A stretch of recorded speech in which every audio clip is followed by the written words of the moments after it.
Базио Радио Варна и днес при нас имаме едно BMW E91, на което подменихме музикалната система изцяло.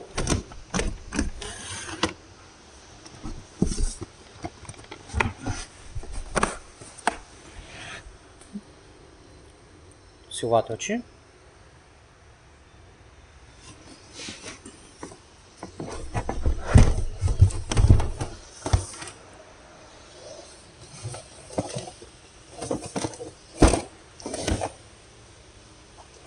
Басите под седалките, говорители във вратите.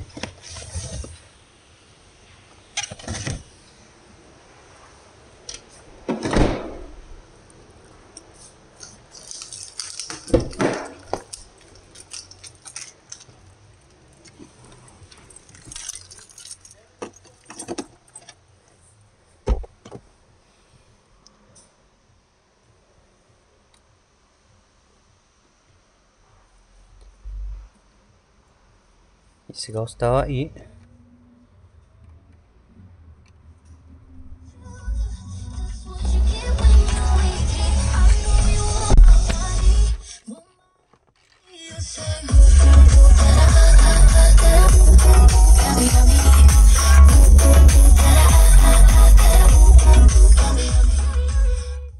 да, резултатът е доста приятен. Той има мултимедия, но в момента слушаме през оригиналния модул на автомобила, т.е. звука от мултимедията минава през оригиналната система.